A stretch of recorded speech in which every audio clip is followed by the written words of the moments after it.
Welcome back to The Hairline Files. This is episode 2. Yesterday, we covered why hair loss happens at the genetic level.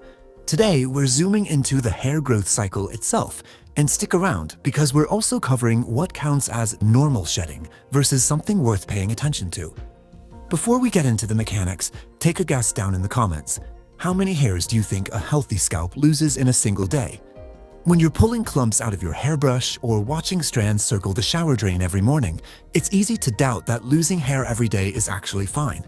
You start to wonder where exactly the line is between routine maintenance and a receding hairline. To understand what is actually happening on your head, you have to stop looking at your hair as a single uniform sheet. Instead, you need to look at the individual follicles. Every single hair operates on its own independent countdown timer, ticking away completely separate from its neighbors. Understanding how that individual biological timer works is the only reliable way to separate a harmless daily shed from progressive hair loss. This diagram shows the hair follicle's life cycle. Anagen is the active growth phase, lasting 2 to 7 years. Catagen is a brief transition where growth stops. Telogen is a 3 to 4 month resting phase.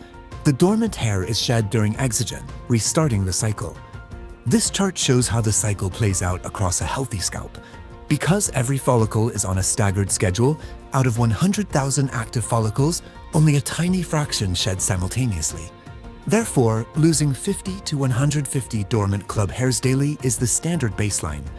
If you're fascinated by the hidden mechanics of human biology, you'll enjoy today's sponsor, Audible. I highly recommend The Body by the author Bill Bryson. It's a brilliant, entertaining tour through how our organs and cells actually function day to day. Because each follicle's timer is staggered, that pile of hair in your brush isn't a sign of failure.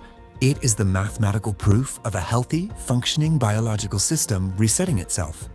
If this biological timer concept is making sense to you, hit the like button so we know to keep breaking down the science this way. Now let's look at what happens when that system is hijacked.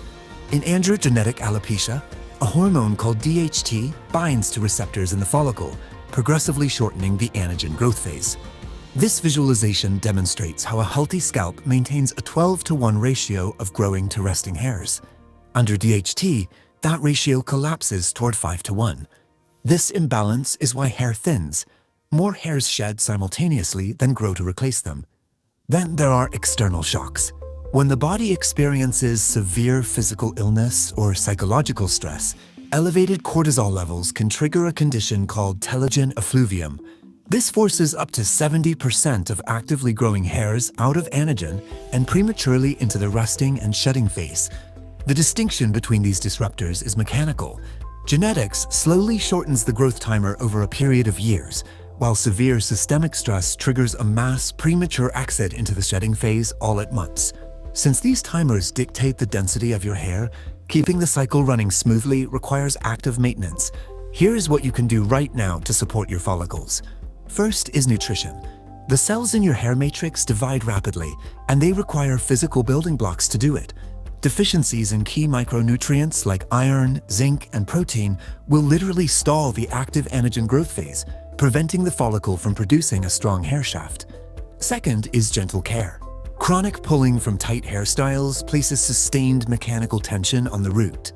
Over time, this physical trauma inflames and damages the follicle, leading to an avoidable condition called traction alopecia. Third is managing stress and sleep.